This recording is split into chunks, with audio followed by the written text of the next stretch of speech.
प्रिय दर्शकों, Hurkaru times channel में आपका स्वागत है। इस एपिसोड में हम डॉक्टर साहब से एक ऐसे इशू के बारे में हम उनके विचार जानना चाहेंगे जो आज के टाइम में बहुत रेलेवेंट है, और वो है क्या गलत और क्या सही, और कौन गलत और कौन सही। डॉक्टर साहब, एक बात बताइए कि आपने, जैसे हमने पिछले थोड़े टाइम में हमने कुछ देखा है कि कुछ ऐसी घटनाएं हुई हैं जिसमें एक वर्ग ने तो उस चीज़ को टोटल कंडेम किया है और क्रिटिसाइज़ किया है, लेकिन एक सेगमेंट ऐसा भी है जो उसको जस्टिफाई कर रहा है उस एक्ट को, उस घटना को। तो हम आपके बारे में, आपके विचार में डॉक्टर साहब, उस चीज़ के हम उसको कैसे एक्सप्लेन कर सकते हैं उस चीज़ को? ठीक है स्वपन, प्यारे दर्शकों, आप सबके भीतर स्व प्रकाशमान ज्योत को प्रणाम। स्वपन जी, नो डाउट जो प्रेजेंट कंडीशन ਦੇ ਵਿੱਚ ਹਾਲਾਤ ਹਨ, ਤੁਸੀਂ ਉਸ ਦਾ ਰੈਫਰੈਂਸ ਮੈਂਸ਼ਨ ਕੀਤਾ। ਵੈਸੇ ਵੀ ਇਸ ਲਾਈਫ ਦੇ ਵਿੱਚ ਬਹੁਤ ਡਿਫਿਕਲਟ ਹੈ ਇਹ ਫੈਸਲਾ ਕਰਨਾ what is wrong and what is right, गलत क्या है, ठीक क्या है, इसका निर्णय कौन करे? क्योंकि जो गलत है वो तो बोलता है कि भाई मैं तो ठीक हूं, जो कुछ भी मैं कर्म कर रहा हूं वो ठीक है, जिसके खिलाफ मैं ये कर्म कर रहा हूँ, जिसके खिलाफ मैं ये बोल रहा हूँ, वो दूसरा गलत है, मैं ठीक हूँ। जो ठीक है मेजॉरिटी ऑफ द टाइम्स वो तो बोलता ही नहीं कि मैं ठीक हूँ, वो तो चुप ही रह जाता है। सो एक्चुअली बहुत पुराना ये सवाल है कि इस जीवन में की ठीक है ते की गलत है, इस जीवन में कौन गलत है ते कौन ठीक है, इसका निर्णय कौन करे?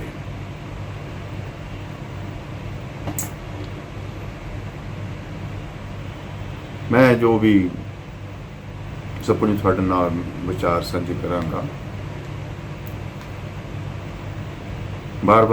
हर बार हर एपीसोड विच मैं मेंशन करना कि ये जो भी सेध है, जो भी विचार ने, इन्हां दी बुनियाद भारतीय दर्शन है।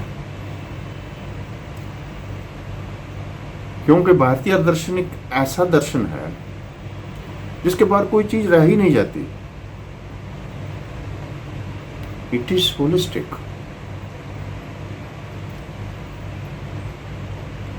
That is why we have mentioned our Vedas as the holistic knowledge, the complete knowledge of objective and subjective worlds is inclusive in the Vedas of the Bharatiya Darshan. और भारतीय दर्शन की और खूबसूरती क्या है कि जो ज्ञान है, वेद कहाँ से निकला? शायद विद से। विद क्या है? ज्ञान। और भारतीय दर्शन कहता है जो ज्ञान है वो एक संध्या से, एक ग्रंथ से खत्म नहीं हो जाता। It's a continuous phenomena. ज्ञान इज ए कंटिन्यूस फिनोमेना और ये चलता रहेगा। भारतीय दर्शन में एक लंबी कड़ी है, एक बहुत बदस्तूर कंटिन्यूस फिनोमेना है बुद्ध पुरुषों का, मनीषियों का, एनलाइटेंड पर्सन्स का, गुरुओं का, जो repeatedly whatsoever the time is, उसके मुताबिक वो रिपीटेडली जो उसका ओपिनियन है, जो उसकी ऑब्जर्वेशन है इस ज्ञान के प्रति, उसको पेश करता रहता है।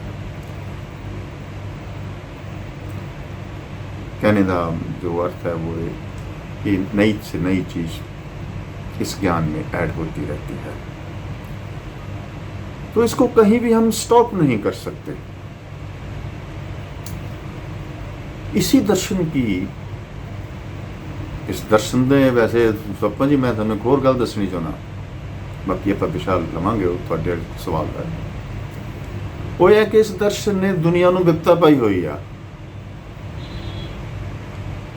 Because this era is a ego, this is an era of atheism and egoism, rationality का era, modern science and technology का era, modern psychology, modern philosophy का ये जो era है,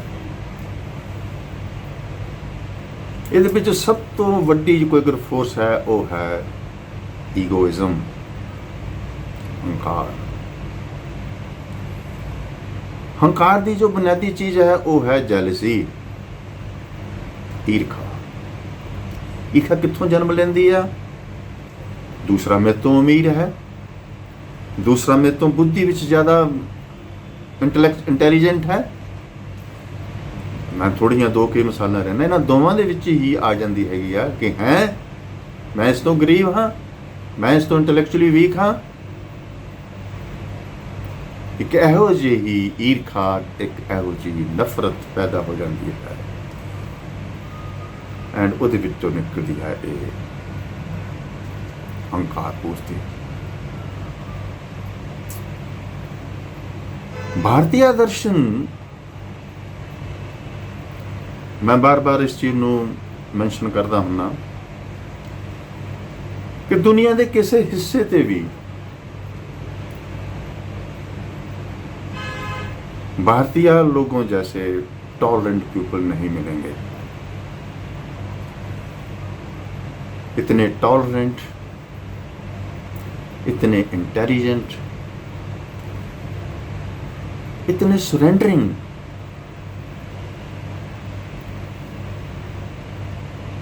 एंड जो कुछ भी है उसको स्वीकार करते हैं। तो अपनी निगाह मार के देखिए, जिस ਭਾਰਤੀ ਦਰਸ਼ਨ ਨੂੰ ਦੁਨੀਆ ਭਰ ਦੇ ਵਿੱਚ ਇਸ ਕਦਰ ਬਦਨਾਮ ਕਰਨ ਦੀ ਕੋਸ਼ਿਸ਼ ਕੀਤੀ ਜਾ ਰਹੀ ਹੈਗੀ ਆ, ਉਸ ਭਾਰਤੀ ਦਰਸ਼ਨ ਦੀ ਇਹ ਜੋ ਜਨਮ ਭੂਮੀ ਹੈ ਭਾਰਤ, ਇਸ ਦੇ ਇਰਦ ਗਿਰਦ ਜਿਤਨੇ ਵੀ ਦੇਸ਼ ਨੇ, ਕਿਸੇ ਵੀ ਦੇਸ਼ ਵਿੱਚ ਡੈਮੋਕ੍ਰੇਸੀ ਨਹੀਂ ਹੈਗੀ।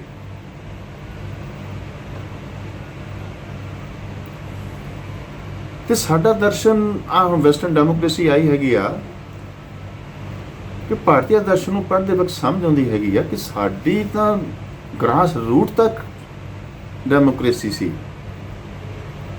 ਸਵਰਾਜਿਆ ਦੇ ਰੂਪ ਵਿੱਚ।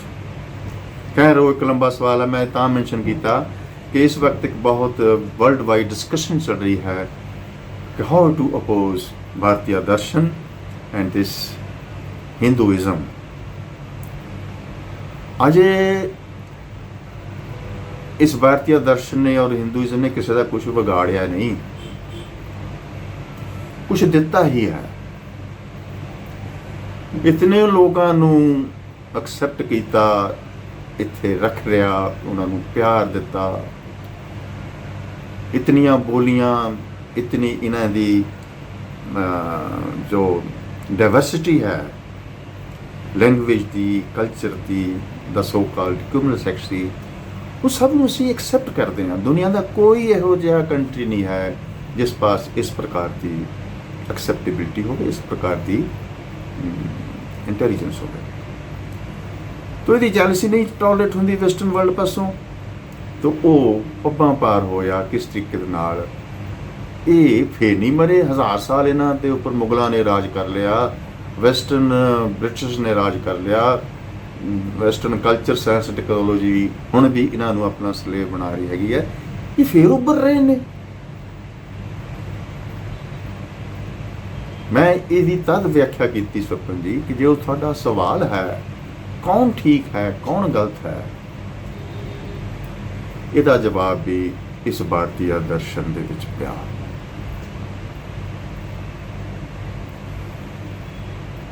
तुसीं जो सवाल पुट किया, तुसीं अपनियां तरंगां छड़ दित्तियां।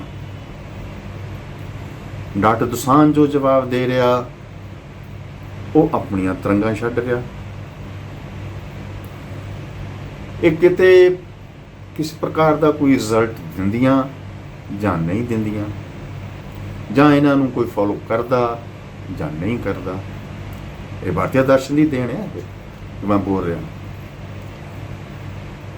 लेकिन ये जो तरंगा असी डिलीवर कर रहे हैं, छड़ रहे हैं, 5-10 साल और होंगे, लाटू सांझ भी नहीं रहना, किसने भी नहीं रहना। लेकिन ये जो तरंगा ने ये नहीं मन गया। इस कायनात दे विच, इस अस्तित्व दे विच ये जो हर व्यक्ति के मूहों निकली हुई जो बाणी है, उसदियां जो वेव्स ने, उसका जो इलैक्ट्रोमैग्नैटिक ऑरा है, उसदियां जो तरंगा ने, ये इस अस्तित्व मां के गर्भ दे विच समा जानियां। एंड इन्होंने किस स्थान के उपर, किस कदर, किस तरीके दे नाल प्रेसिपिटेट होना, ये मनुख नूं नहीं पता होंदा।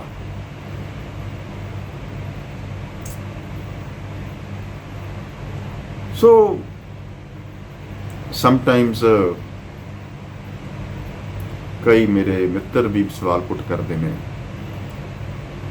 डॉक्टर सारी जिंदगी तू एक पर्टिकुलर विचार नूं लैके सरकारा भी कढ़ता रहा, मैगजीन भी कढ़ता रहा, किताबां भी लिखियां, अज भी तू एक पर्टिकुलर विचार के उपर अपने विचार पेश कर रहा। ये सानूं तां अगे नूं आउंदे नहीं कि इन्हां दा फायदा कोई हुंदा। पर जिहड़ी मैं तुहानूं आ गल सुपनी दसी हैगी है, कौन बदर करदा कि इहनूं समझ आउंदे कि नहीं आउंदे। ये तरंगा कित्थों आ रही ने, कौन है सोर्स, वो सोर्स कित्थे है। हुण भारतीय दर्शन इहदे उपर ही खड़ा कि उस सोर्स की तलाश ही, उस सोर्स वाल नूं तुहाडी यात्रा ही मनुख नूं आनंदमई बना दिंदी आ। एंड ये जो पर्टिकुलर मनुख का आनंद है, वो लोक मंगल बन जाता। इस यात्रा दे विच, इस इनर यात्रा वाल जो प्राप्त हुंदा, वो मनुख नूं एक सकून दिंदा, एक आनंद दिंदा, एक सैटिस्फैक्शन दिंदा, एक सहजता प्रदान करदा। एंड ਉਹਦੀ जो मैनीफेस्टेशन समाज ਦੇ ਵਿੱਚ ਹੁੰਦੀ ਹੈ, ਉਸ ਨੂੰ ਭਾਰਤੀ ਦਰਸ਼ਨ ਨੇ ਨਾਮ ਦਿੱਤਾ ਲੋਕ ਮੰਗਲ।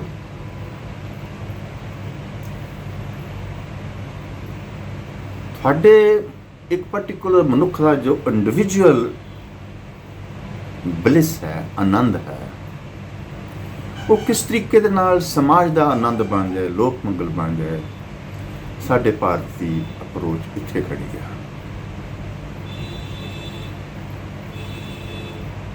जो लोग गलत बाणी बोलते ने, गलत मूहों कुछ उचरते ने, उस बिच गलत क्या है? नफरत। जैसे कितने भी नफरत पैदा होगी, उस विचों वायलेंस पैदा होगी, वो गलत है।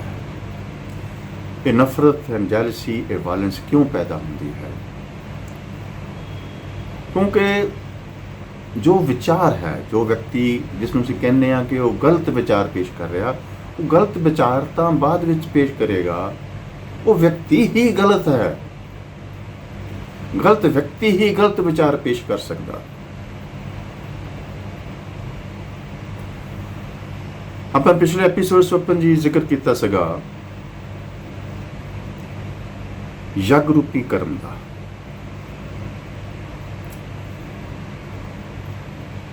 ਇਹ ਕੀ ਗਲਤ ਹੈ, ਕੀ ਠੀਕ ਹੈ, ਇਸ ਦਾ ਨਿਰਣਾ ਆਪਾਂ ਇਸ ਯਗ ਰੂਪੀ ਕਰਮ ਤੋਂ ਲਵਾਂਗੇ। कि जग रूपी कर्म क्या है। पिछली बार भी व्याख्या की सी, इस बार इन्हू फिर लवांगे।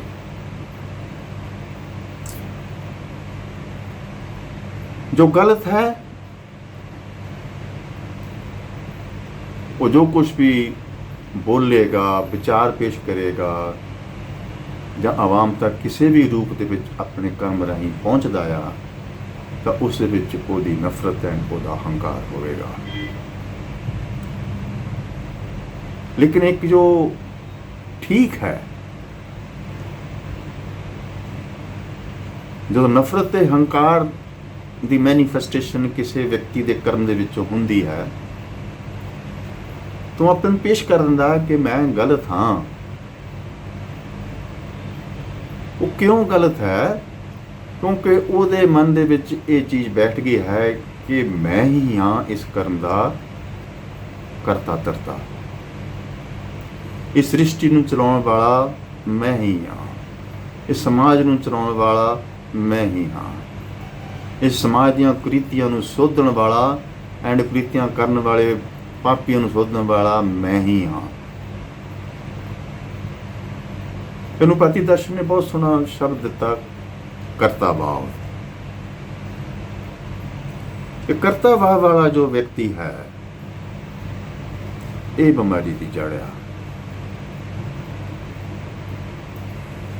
ਕੰਟਰੇਰੀ ਟੂ ਇਟ ਜਾਗਰੂਪੀ ਕਰਮ। ਜਾਗਰੂਪੀ ਕਰਮ ਦੇ ਵਿੱਚੋਂ ਕੀ ਨਿਕਲਦਾ ਕਿ ਕਰਮ ਕਰਨ ਵਾਲਾ ਵਿਅਕਤੀ ਕਹਿੰਦਾ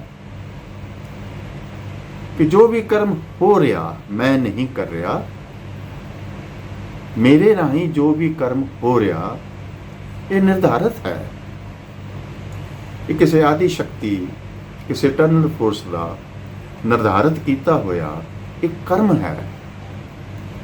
ਬੇਸ਼ੱਕ ਉਸ ਕਰਮ ਦੇ ਵਿੱਚ ਪਿਛਲੀਆਂ ਜਨਮਾਂ ਦੇ ਜੋ ਪ੍ਰਤੀਕਰਮ ਨੇ ਉਹ ਪਏ ਨੇ। ਸਪਨ ਜੀ, ਇੱਕ ਕਿਸੇ ਵਕਤ ਇੱਕ ਇਸ ਚੀਜ਼ 'ਤੇ ਐਪੀਸੋਡ ਕਰੋ ਕਿ ਪਿਛਲੀਆਂ ਜਨਮਾਂ ਦਾ ਜਿਹੜਾ ਕਿ ਸਾਡਾ ਡੀਪ ਕੰਸਰਨ ਹੈ ਅਨਕੌਂਸ਼ੀਅਸ ਮਾਈਂਡ ਦੇ ਨਾਲ, ਕਿਸੇ ਨੂੰ ਆਪਾਂ ਅਨਕੌਂਸ਼ੀਅਸ ਮਾਈਂਡ ਦੇ ਉੱਪਰ ਗਹਿਰਾਈ ਦੇ ਵਿੱਚ ਇਹਦੀ ਵਿਆਖਿਆ ਕਰੀਏ ਕਿ ਅਨਕੌਂਸ਼ੀਅਸ ਮਾਈਂਡ ਦੀਆਂ ਕਿਹੜੀਆਂ ਲੇਅਰਸ ਨੇ ਜਿੱਥੇ ਇਹ ਸਾਰੇ ਚੀਜ਼ਾਂ ਦੇ ਕਰਮ, ਉਹਨਾਂ ਦੀਆਂ ਇੰਸਟਿੰਕਟਸ, ਅਨਕੌਂਸ਼ੀਅਸ ਮਾਈਂਡ 'ਚ ਪਈਆਂ ਹੋਈਆਂ ਇੰਸਟਿੰਕਟਸ ਸਾਨੂੰ ਇਸ ਜਨਮ ਦੇ ਵਿੱਚ ਕਰਮ ਕਰਨ ਲਈ ਪ੍ਰੇਰਦੀਆਂ ਹਨ। ਉਹ ਇੱਕ ਲੰਬਾ ਟੌਪਿਕ ਆ ਜਾਂਦਾ ਆ, ਲੇਕਿਨ ਆਪਾਂ ਜੋ ਡਿਫਰੈਂਸ਼ੀਏਟ ਕਰ ਰਹੇ ਹੈਗੇ ਗਲਤ ਐਂਡ ਠੀਕ ਦੇ ਵਿੱਚ, ਜੋ ਠੀਕ ਹੈ ਉਹਦੇ ਵਾਸਤੇ ਜੋ ਕਰਮ ਹੋ ਰਿਹਾ ਉਹ ਕਰ ਨਹੀਂ ਰਿਹਾ। ਉਹ ਕਰਮ ਉਸ ਨੂੰ ਡਿਸਟਾਈਨਡ ਕਰਮ ਹੈ, ਨਿਰਧਾਰਿਤ ਹੈ ਕਿ ਤੂੰ ਆਹ ਕਰਮ ਕਰਨਾ। ਇਹਨਾਂ ਕੀ ਹੋਏਗਾ ਅਗਰ ਵਿਅਕਤੀ ਨੂੰ ਇੰਨੀ ਸਮਝ ਆ ਜਾਏ ਕਿ ਮੈਂ ਜੋ ਕਰਮ ਕਰ ਰਿਹਾ ਇਹ ਆਦਿ ਸ਼ਕਤੀ ਦਾ, ਆਲਮਾਈਟੀ ਦਾ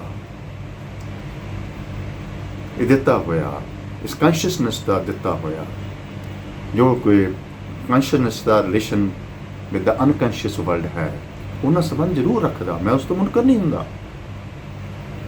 ਉਹਦੇ ਵਿੱਚੋਂ ਹੀ ਸਾਡੇ ਹਰ ਜੀਵਨ ਦੇ ਜੋ ਕਰਮ ਨੇ ਉਹ ਨਿਕਲਦੇ ਨੇ, ਲੇਕਿਨ ਇਹਨਾਂ ਨੂੰ ਡਿਸਟਾਈਨਡ, ਇਹਨਾਂ ਨੂੰ ਨਿਰਧਾਰਿਤ ਉਸ ਆਦਿ ਸ਼ਕਤੀ ਨੇ ਕੀਤਾ। ਸੋ ਇੱਕੋ ਪ੍ਰਾਣੀ ਜਿਹਨੂੰ ਅਸੀਂ ਠੀਕ ਕਹਾਂਗੇ, ਰਾਈਟ ਕਹਾਂਗੇ, ਉਹੀ ਹੋਵੇਗਾ ਜਿਹੜਾ ਆਪਣੇ ਕਰਮ ਨੂੰ ਕਹਿੰਦਾ ਕਿ ਨਹੀਂ ਮੈਂ ਨਹੀਂ ਕਰ ਰਿਹਾ, ਇਹ ਆਦਿ ਸ਼ਕਤੀ ਦਾ ਦਿੱਤਾ ਹੋਇਆ ਜੋ ਸ਼ਕਤੀ ਹੈ ਉਹ ਕਰਵਾ ਰਹੀ ਹੈ। ਮੈਂ ਤਾਂ ਉਹਦਾ ਸਿਰਫ ਇੱਕ ਪੁਤਲਾ ਹਾਂ, ਇੱਕ ਉਹਦਾ ਮਾਧਿਅਮ ਹਾਂ, ਇੱਕ ਉਹਦਾ ਟੂਲ ਹਾਂ ਜਿਹੜਾ ਕਿ ਮੈਂ ਕਰਾਰੀ ਮੇਰੇ ਪਾਸੋਂ। ਇਸ ਚੀਜ਼ ਨਾਲ ਕੀ ਹੋਵੇਗਾ ਕਿ ਉਸ ਵਿਅਕਤੀ ਦੀ ਕਿਸੇ ਪ੍ਰਕਾਰ ਦੀ ਇਸ ਕਰਮ ਦੇ ਨਾਲ ਅਟੈਚਮੈਂਟ ਨਹੀਂ ਰਹੇਗੀ। ਜਦ ਉਸ ਵਿਅਕਤੀ ਦੀ ਆਪਣੇ ਕਰਮ ਨਾਲ ਅਟੈਚਮੈਂਟ ਹੀ ਨਹੀਂ ਰਹੀ,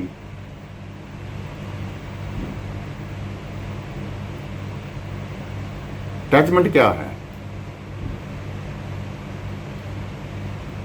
सब कुछ तो ਉਹਦੇ ਵਿੱਚੋਂ ਨਿਕਲ ਜਾਣਾ। ਭਾਰਤੀ ਦਰਸ਼ਨ ਉन्होंने ਇੱਕ ਲਫ਼ਜ਼ ਵਰਤਿਆ, ਭਗਵਾਨ ਬੁੱਧ ਉਸ ਨੂੰ ਉਪੇਕਸ਼ਾ ਕਹਿੰਦੇ ਹੁੰਦੇ ਸੀ, ਮਹਾਵੀਰ ਉਸ ਨੂੰ ਵੀਤਰਾਗ ਕਹਿੰਦੇ ਨੇ, ਭਗਵਾਨ ਸ਼੍ਰੀ ਕ੍ਰਿਸ਼ਨ ਉਸ ਨੂੰ ਅਨਾਸਿਕਤਾ ਕਹਿੰਦੇ ਨੇ। ਅਨਾਸਿਕਤਾ, ਇਨਡਿਫਰੈਂਟ ਹੋ ਜਾਣਾ,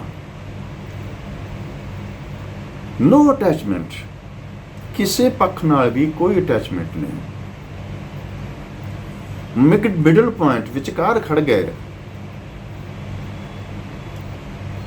बाकी दर्शन ने उसमें अद्वैत्या कहा। अद्वैत्या नूं प्राप्त प्राणी ही वो साक्षी दा रूप धार लैंदा, उस दृष्टा दा, उस विटनेस दा रूप धार लैंदा, जो कि अटैचमेंट नूं भी एंड अटैचमेंट नूं भी, राग नूं ते विराग नूं भी, जीवन दे इस द्वंद नूं विचकार खड़ के देखण दे काबिल हो जांदा।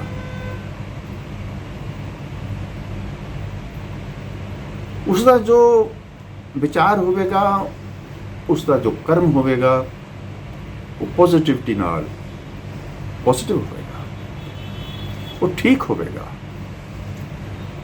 क्योंकि उसदे विच उसका कर्ता भाव नहीं है। उसका जो कर्म है वो गोल्डन हो जाएगा।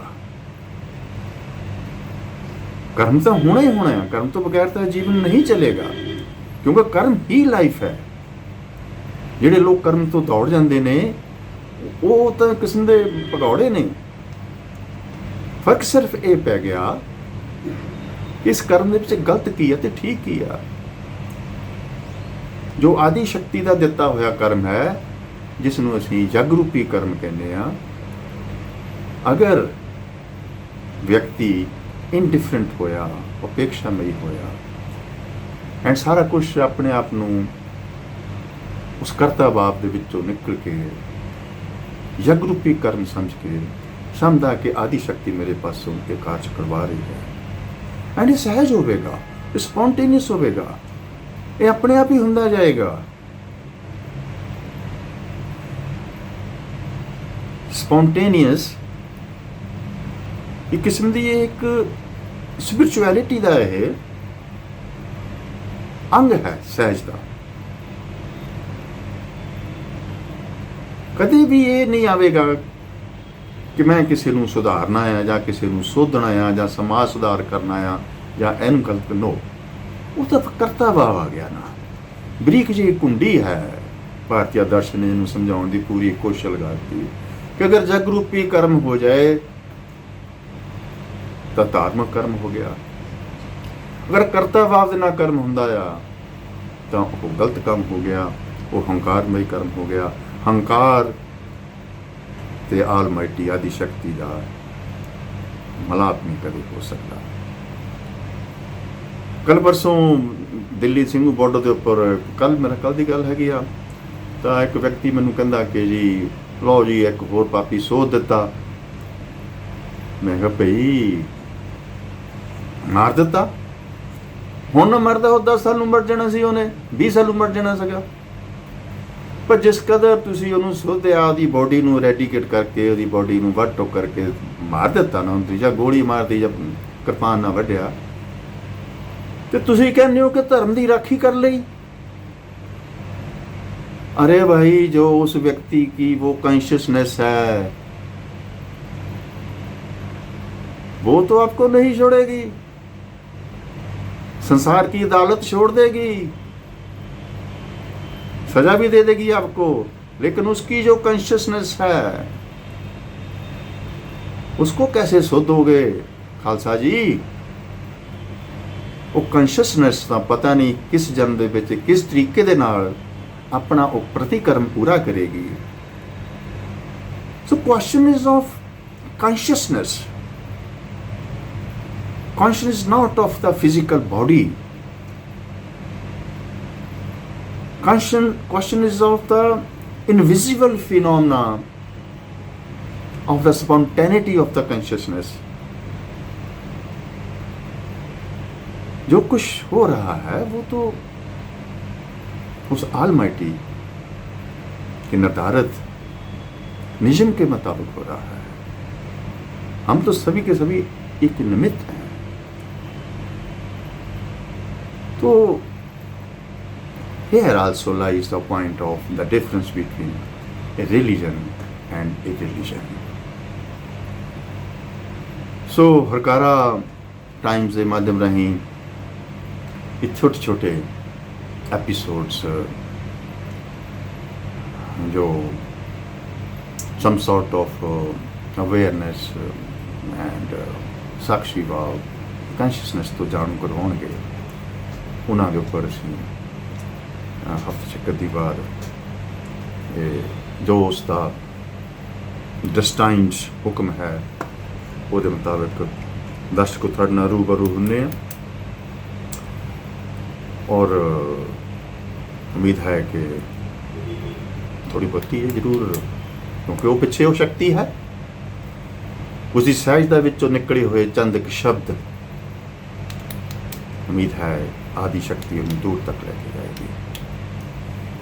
एक बार फिर आप सबके भीतर उस वह प्रकाशमान ज्योत को बनाओ। धन्यवाद डॉक्टर साहब।